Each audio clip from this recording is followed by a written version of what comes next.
Welcome to the Stormsurf video surf forecast for the week starting Sunday, July 27th. Brought to you by Vunabaka.com, a new surf and residential community in the island of Fiji.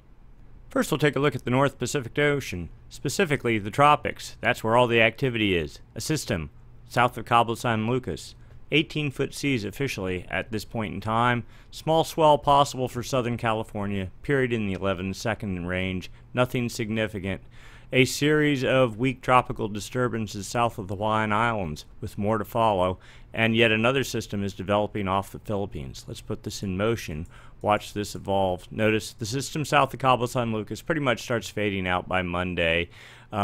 Supposedly, this system directly south of the Hawaiian Islands builds, though the official NOAA forecasts don't suggest that, and two more systems stacked up behind it, and also the system off the Philippines starts building. This is all by Monday. As we roll through the week, notice this system off of Cabo San Lucas or off of Baja fades out. The systems continue south of Hawaii, and yet another new system builds supposedly east of the Philippines. We put that into motion, and it builds to fairly intense proportions and actually is forecast to lift pretty well to the north and actually suggests that it's to move possibly to the northeast. Seas here in excess of 40 feet. This would be great if it happened. Also notice this other system here south of Hawaii is supposed to build as well. All these would be strong indicators of an El Nino sort of situation. But of course, at 174, or actually here we go, 180 hours out by the GFS model, completely unreliable for the tropics. Looks good on paper, looks beautiful, nice imagery, but will it happen? Don't believe a word of it. But if it does, it's something to look for and would be a sign that perhaps El Nino is getting a little bit of toehold into the North Pacific Ocean, especially as we start rounding the corner from summer and start moving into more of a fall-like pattern. Conversely, we take a look at the southern hemi, the area where all the activity is supposed to be this time of year, and things continue in a rather sleep-like state. One tiny little cutoff low here, 26-foot seas, and that's about it. Ice is up to its past its northern extent now and probably is about on the verge of starting to make some sort of a retreat. But given the time of year, the southern hemi will probably start slacking off in the next 30 days. Let's go dig into the details. We'll take a look here at the jet stream charts. These are winds up at above 30,000 feet. These winds help direct the travel path of storms when they form and also help to support their formation. So basically, you can hardly see it on the edge of the chart here, but there's a big ridge pushing under Antarctica or into Antarctica here, pretty much shutting out any development over this portion of the South Pacific Ocean. Here's something that almost looks like a trough trying to get organized, and this is what is supporting that little low or area of seas we saw right in this region as of about midday Sunday. As we put this into motion, though, notice winds associated with this trough pretty much start fading out by Monday, and the expectation would be that the gale that is here also starts fading out with it. Also notice you sort of have the real southern extent of the jet is still down here, so this is almost effectively a cutoff low. We continue to put this in motion. Now you get this trough down here. We're into Tuesday. It pretty much starts pushing into Antarctica and fading out, so that's a good sign. But you have yet a new ridge starting to build here. Here's the trough. There's just no wind energy associated with it. You want at least 120, 130 knot winds pushing north to help get something developing here, and that just doesn't happen.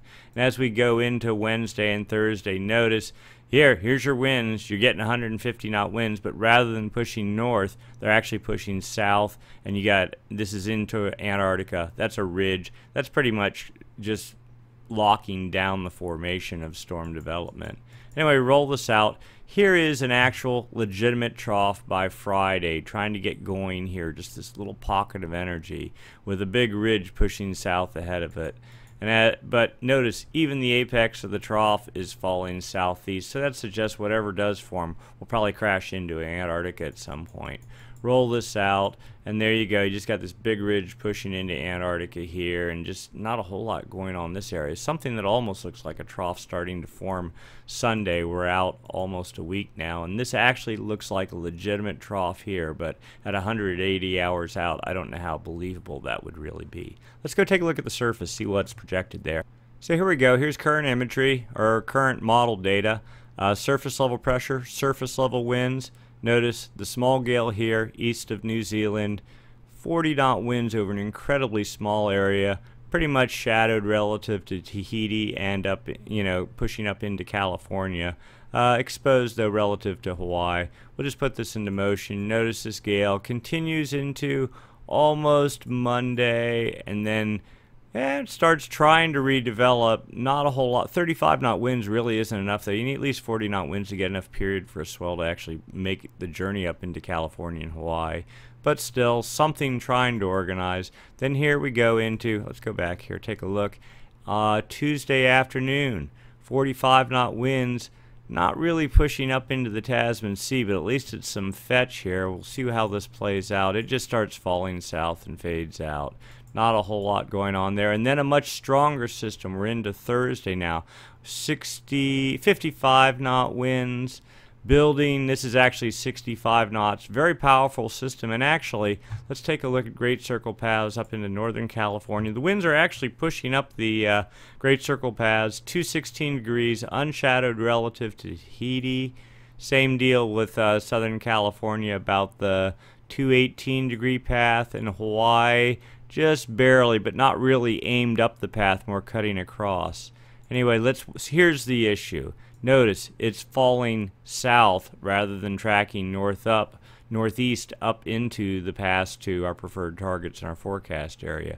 And this really would make whatever swell is generated basically pushes into Antarctica. And that's sort of what the storm track suggests. It's over, and that's the end of it. And then nothing really follows of any interest. We're out 180 hours. Let's go take a look at the surface, at the significant wave height charts. Here's the significant wave height charts, and we're actually going to go back in time. We're going to go back to Tuesday. Notice 32-foot seas just north of Antarctic ice, barely in the swell window relative to, here's the cutoff here for Northern California. So it's in the swell window there, and for Southern California as well, and also completely unshadowed. But relative to Hawaii, not really in there yet. We'll put this into motion though, and notice it lifts northeast, 32-foot seas, and makes it to about there really before it starts to dissipate. Still on the 215 degree path that to Northern California, that's unshadowed. Southern California about the 217 degree path, and then does officially make it into the Hawaii swell window, 201 degrees, just barely, and only half of it. So a little tiny bit of swell could result for all locations, but we're talking like a foot to a foot and a half at maybe 16 seconds. Anyway, roll this out. Let's go to current times because there's really nothing else that's happening. Here we go. Here's this little gale we were talking about. I mean, look, this is extremely tiny. 26-foot seas, not a whole lot is expected from that. But notice, as it moves east, it starts building again, covering a little more surface area. What is that, 20, 22, 24, 26-foot seas, nothing too significant.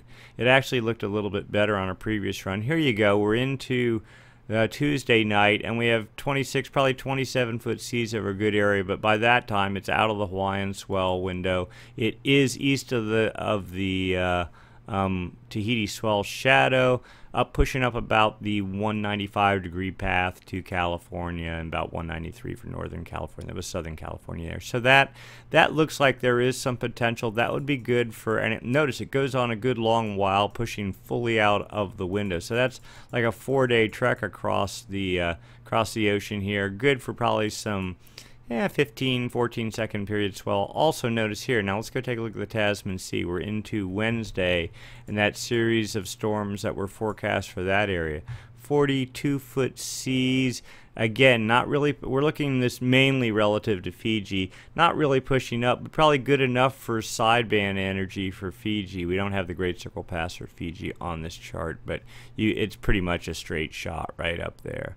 That one, and then notice, as soon as it gets past New Zealand, it falls apart, and there's not a whole lot going on relative to California and Hawaii. Another system, same deal. It's actually falling south, and here's the stronger one. This is what, 48-foot seas projected on Thursday, and we can do this sort of thing. But notice, the seas themselves, the heading, the momentum is all pushing south into Australia. So sure, there'll be some sideband energy that'll probably make it up there, but probably not a whole lot, and that's assuming it forms at all. Then after that, things pretty much just die out. So right now, the projection is kind of not a whole lot going on. Actually, we're out to 180 hours there. Not a whole lot going on, but there is one system that's supposed to make the trek across the South Pacific. So maybe some swell from that, but that's probably the thing that gives us the most hope. And of course, notice the tropics, of course, blowing up on this chart, but there's all the limitations around how accurate any of that might be. Let's go take a look at some long-term data, specifically related to the MJO and El Nino. First up, Southern Oscillation Index, daily numbers, minus 28.69. That's good and deep. This is the difference in pressure between Darwin, Australia, and Tahiti. Negative numbers suggest the active phase of the MJO if they're over a long enough period of time. Positive numbers, the inactive phase. We've had kind of little sporadic hints of negative numbers here and there. This is directly attributable to low pressure that's sitting over Tahiti, kind of skewing the numbers, but that's good. The 30-day average is holding steady in about the minus 5 to 6 range, which is suggestive of a weak inactive phase of the MJO. And the 90-day average is what you really look at for like an El Nino sort of scenario. It's just basically trending on zero, so dead neutral. Neither El Nino nor La Nina. And here's a graph of that same scenario over the past, 2+ years. Right now, we had this giant downward spike in the January, February, March time frame associated with major westerly wind bursts, Kelvin wave generation, etc. Pushed a lot of warm water towards Ecuador. Then the SOI kind of moderated out, almost went positive. Now we're into a little bit of another negative push, and it's going to be interesting to see how this plays out. But relative to over the long haul, while here was La Nina at its peak up at 30-day average up at about 23, so we're well past that, but we're not into a clearly defined negative trend. We want to see the numbers holding down in here somewhere if El Nino was in play, and that doesn't appear to be the case. So let's take a look at wind anomalies, deviations from normal for this time of year. Westerly winds are occurring over the maritime continent. This is in association with that large building, some sort of tropical system going on here. But this qualifies as a westerly wind burst. It's been going on for a couple days. And we have winds over just about the entire maritime continent, building west winds to the dateline. And then we go, there's Hawaii there, and westerly winds going to a point south of Hawaii, and then you sort of have this neutral or light easterly pattern here. So this is good news. There are westerly winds in play, and actually if you look at longer term data, historical data, this has been going on in some fashion the whole month of June, not nearly as pronounced as now, but just this kind of a neutral to light westerly flow. Now we're starting to actually get some burst-like activity. And then we look a week out. Unfortunately, easterly anomalies are to follow. As notice, here's the west winds, and they're pretty much moving. It's the area about 5 degrees either side of the equator that we're calling the Kelvin wave generation area, and it runs from about 140. Though maybe you could get a little bit east of there to about the date line. If you get west winds in this area, then you can get a Kelvin wave going, or westerly anomalies at least. But of course, as this tropical system starts lifting to the north, there's going to be some backflow coming in, and it's going to be easterly in nature. And there's Australia, of course, date line there. So easterly anomalies a week out, and pretty much a neutral to slight easterly pattern here under Mexico, but nothing too outstanding. And here's another way to look at this. Is time down this area, and the Kelvin wave, and here's the date line here. The Galapagos would be about here, and the far side of the Kelvin generation area, the Philippines, say, would be in here. We had a good little spurt of westerly winds here in late July. We're into another little spurt here associated with this developing tropical system. The model projects easterly anomalies here. The blues are easterly, and that's pretty much, but that's pretty far off. That's even outside. That's about 140. So hard to tell though on any of these projections. The better is just to look at what has happened in the past, and mainly we're concerned about this area in here. And it's been just a mixed bag in July. Spurts of easterly winds, spurts of westerly winds, but nothing prolonged from the west. And that's what we want to see, but it is not happening. We'll look at two other models. They project sort of the same thing, but in a different way. Blues are westerly anomalies, or the active phase of the MJO. Notice it's suggesting basically, this is the statistical model, suggests basically a neutral pattern trending towards slightly inactive about 2 weeks out. The dynamic model, a little bit more believable, suggests we're slightly active, we go into a neutral phase, but maybe a little bit more of an active phase 2 weeks out. But if any sort of an El Nino pattern were in play, what you'd see is no sense of the MJO at all, neither inactive or active. And that's exactly what we're seeing here. The pattern is extremely weak. It's sort of going one way or the other, but it never gets a real foothold in. So that sort of suggests that El Nino is maybe trying to take shape. And one would figure as we move into the fall months, if El Nino is going to get a foothold, it's going to really start doing it come about the end of August into September. Then here's the 40-day upper level model. We've been steered wrong by this multiple times, so we're not going to put a whole lot of credence in it. It suggests that, here we go, this is the greens are the propensity for precipitation, and this is at the upper levels of the atmosphere. That's what's driving it. And this is kind of good in a normal year for showing sort of the inactive phase, active phase cycle. Here it suggests the active phase. We're into basically now the 27th of July, and it's moving into Central America by about the 21st of August. But then it shows a rather robust, or at least a moderate, inactive phase developing and working its way across the tropical Pacific. We don't believe that a whole lot because it's done this in the past and then totally disappeared. So it's almost not worth looking at, but we'll do it anyway.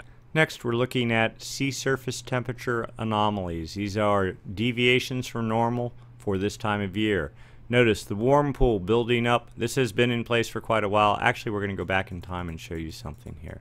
So here's when the warm pool maxed out, about the end of June. This is the result of a massive Kelvin wave that hit Ecuador, Galapagos Islands, generated by 4 months of westerly winds that occurred over here. Westerly wind bursts in January, February, March, and April set up a massive area of warmer than normal water that went at depth the entire, traveled the whole way across the equatorial Pacific, erupted here in this area, and it has been spewing warm water in this area now for a month and a half or more, 2 months, and it peaked out on about the end of June. Since then, we've been in sort of a steady decline. We're into June 17th. Notice cooler water starting to show up in pockets out here towards the equatorial dateline region, south of Hawaii. But warm water held in this region. But as we go out even later to, I think that's the most current one, notice there's actually cooler than normal waters here. This is concerning. Cooler water here. Pockets of cooler water here suggests that the Kelvin wave has pretty much done its thing, and if you didn't look at any what's going on below the surface, you would reasonably expect that this Kelvin wave would start fading. You'd expect more warm water to be advecting out here to the west, to the west, but it's not doing that, which is kind of interesting. But there is some good news here. Notice all the warm water in the northern hemisphere, and even cooler waters that were showing up in this region associated with high pressure and normal upwelling for this time of year have dissipated, suggesting that high pressure is all but dead in this region, or very weak as compared to normal, and allowing warm water to build up. And certainly all you have to do is take a look at the buoys. Any of the buoys along the California coast, water temperatures are way above normal for the time of year. Notice there's also sort of a sympathetic cool flow going here off of Africa. Not sure if that is significant or not, but Clearly, the trend is for cooler water starting to appear on the charts, which probably isn't good news in relation to El Nino. Here's another view of the same thing. The Nino 3.4 region, which really goes from about 170 either side of the equator to about 120, barely half a degree anomalies in this area. Notice here though, these are anomalies from normal. Notice westerly anomalies, strong westerly anomalies in this area. And actually, if you look up here, this is the actual water temperatures and the actual wind speeds, and they're trending westerly as well, in association with tropical low pressure there. But this suggests that a westerly wind burst is in effect, which is good news. Next, we take a look at the subsurface profile. That is, here is the West Pacific over here, East Pacific here, the Galapagos would be here, New Guinea would be in this region. We had a massive pile of warm water in this region for several months, up to nearly 6 degrees above normal. That has faded. In the past week it has collapsed. It was 3 degrees last report. Now it's down to 1 and fading fast. In fact, negative anomalies starting to show up, but that might not necessarily be bad news. Also notice what appears to be another building Kelvin wave in this region. Not a huge one, 1 degree above normal. It'll pick up a little steam as it moves east. Maybe we'll see 2 degree anomalies. Will be interesting to see how it plays out. So the thought being, the current Kelvin wave will collapse.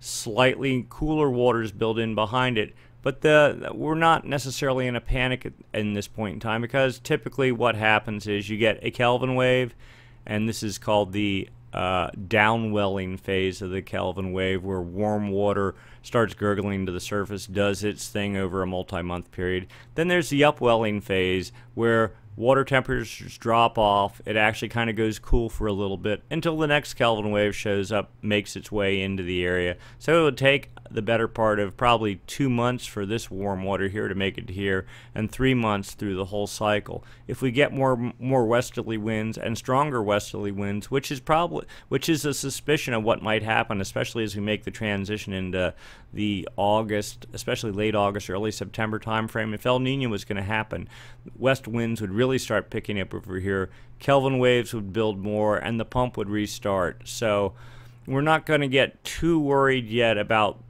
the negative temperatures here. And on the previous one, we saw negative temperatures in the Nino 3.4 region. We're hoping that is just the upwelling phase of the Kelvin wave cycle, especially since there's another Kelvin wave apparently in the works right now. Here's another view, same thing. The last remnants of the current Kelvin wave, the cool water moving in behind, the new Kelvin wave developing out on the dateline. And finally, latest projections from the CFS version 2 model, showing water temperatures actually a little bit higher than what they were predicted before. Now we're at about 1.4 degrees above normal in the January-December-ish time frame, typically the peak of any El Nino. If this were to occur, so just to sort of do a little background, El Nino, of course, if it is in play, tends to juice up the jet stream and really helps to sets up like a continuous sort of active phase of the MJO, fueling and really enhancing storm development from the western Gulf of Alaska into the Gulf of Alaska in the fall and winter months. It also helps to recurve tropical systems that are working their way towards Japan, and also send them towards the Gulf of Alaska. If you recall, the 97 El Nino started off with a bang in September with a swell of 10 feet, pure swell, 10 feet 25 seconds in late September, all fueled by a massive tropical system that recurved, hit the dateline, exploded with all the energy that the jet stream was already enhanced by, a building El Nino. Of course, this El Nino is nothing like the 97 El Nino. At this point in time, it's not even an El Nino yet, but the hope is that it's having some, and there appears to be some evidence that it's having some impact in the atmosphere. So we're going to be watching the tropics. We're moving into that time frame where, one, you should start seeing tropical systems forming and moving rather close to Hawaii, which appears to be the case, also under Cabo, and also recurving off from Japan. And all those things appear to be somewhat in play. We haven't had a clear definitive system yet. The models are certainly hinting at it though, so something worth looking at. And finally, one last look. This is also the CFS version 2 model. Notice in August it's actually depicting a collapse of warm waters in this region immediately on the equator. North, they're still there. It actually shows some in the south. And then as you get into September, the actual El Nino itself starts forming and warm water starts building. And this is in the classic El Nino, the Nino 3.4 region here, continuing into October and November, peaking in December, and still quite solid, if not bigger, in January, though not quite as warm. There's the peak patch right there. Again, this is a model. Who knows how believable any of this is? We're not betting the farm on it, but it sort of depicts what appears to be happening right now, especially this sort of upwelling phase of the Kelvin wave. So it gives a little bit of a more positive spin on what otherwise would look like, well, it's all just collapsing and it's over, which we don't believe is necessarily the case at all. So for the immediate future, a very small swell is in the water, working its way north. The models suggest another small system forming in the next couple of days, traversing the entire South Pacific. Maybe good for 14-15 second period swell about a week out beyond. And then of course the long-term projections, we're still on pins and needles with El Nino, not sure what it's going to do, but if one is to believe the models, which is certainly a long shot looking months in advance, it suggests that perhaps the current cooling phase is just the upwelling phase of the Kelvin wave cycle, and certainly another Kelvin wave appears to be building, and but we're looking for more westerly winds. So, but at this point, things are looking reasonably good, reasonably on track. So we're going to maintain a positive outlook for now. But again, many thanks to our sponsor, Vunabaka.com. Check out their website, Vunabaka.com, the new surf and residential community in the island of Fiji. Thanks again. We're going to do this next week. Same time, same channel. Bye.